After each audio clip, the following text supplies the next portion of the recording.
Have you heard the wise words of Buddha? He said, "Before you speak, let your words pass through 3 gates. Is it valuable? Is it necessary? And is it making any difference?" If you understand this, then you know when, where, and how much to speak. The power of speech is immeasurable, and if you know how to use it effectively, you can change the world. But words can also be like weapons, and if you have no control over your speaking, you can put yourself in trouble. But there is a way to be successful and powerful, and that is by knowing when to speak and how much to speak. And it's not just about staying silent, it's about speaking only when it is necessary or valuable. Silence is not the absence of words, but the presence of focus. It builds laser focus, and with focus, you can achieve anything you desire. Silence can also make your opponent confused, just like the greatest warrior Sun Tzu said.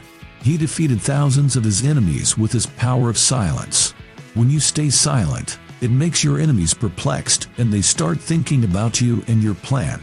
This is how you can keep your plans secret and take advantage of the silence. Silence also gets people's attention. When you speak only what is valuable, people will listen to you, value you, and remember you. It builds trust, which is essential in developing effective relationships and connecting with successful people.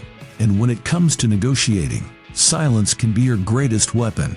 Let the other person wonder what you are thinking, and in their discomfort, they will reveal information that helps you to have the upper hand moving forward in the conversation.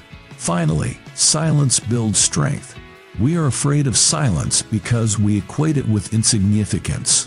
But when we embrace silence and use it to focus on our goals, we become stronger and more powerful. So, let's take Buddha's wise words to heart and use the power of speech wisely. Remember, a spoken word never comes back, just like a spent arrow never comes back. Use your words wisely, and you can change the world.